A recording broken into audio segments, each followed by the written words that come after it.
Annihilation of Caste by Dr. B.R. Ambedkar, Part 17. All this is demonstrably wrong. Modern science has shown that the lumping together of individuals into few sharply marked off classes is a superficial view of man, not worthy of serious consideration. Consequently, the utilization of the qualities of individuals is incompatible with their stratification by classes. Since the qualities of individuals are so variable, Chaturvarnya must fail for the very reason for which Plato's Republic must fail, namely, that it is not possible to pigeon men into holes according to class.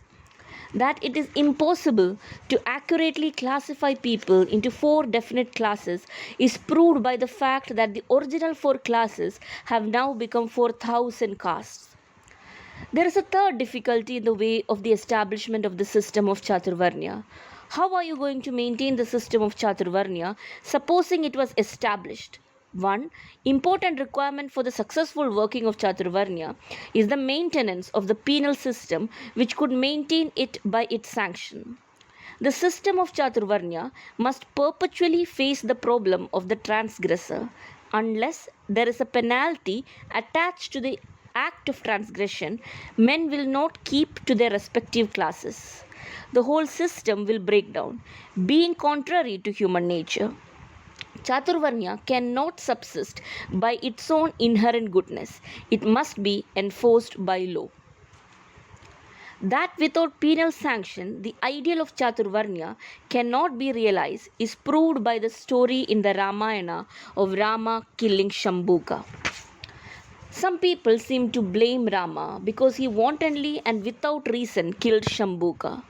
But to blame Rama for killing Shambhuka is to misunderstand the whole situation. Ram Raj was a Raj based on Chaturvarnya. As a king, Rama was bound to maintain Chaturvarnya. It was his duty, therefore, to kill Shambhuka, the Shudra who had transgressed his class and wanted to be a Brahmin. This is the reason why Rama killed Shambhuka, but this also shows the penal sanction is necessary for the maintenance of Chaturvarnya. Not only penal sanction is necessary, but the penalty of death is necessary. That is why Rama did not inflict on Shambhuka a lesser punishment. That is why the Manusmriti prescribes such heavy sentences as cutting off the tongue or pouring of molten lead into the ears of the Shudra who recites or hears the Veda. The supporters of Chaturvarnya must give an assurance that they could successfully classify men and that they could induce modern society in the 20th century to reforge the penal sanctions of the Manusmriti.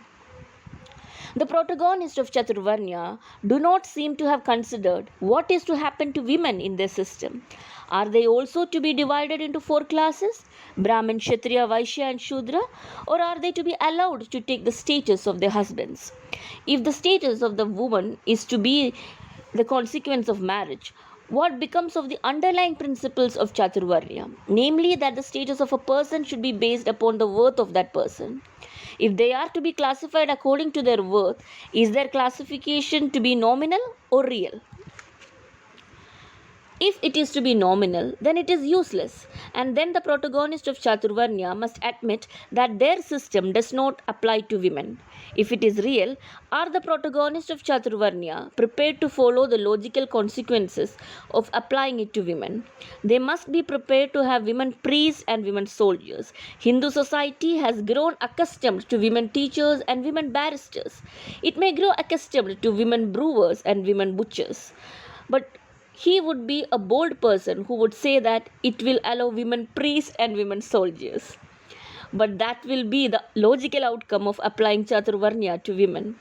Given these difficulties, I think no one except a congenital idiot could hope for and believe in a successful regeneration of Chaturvarnya.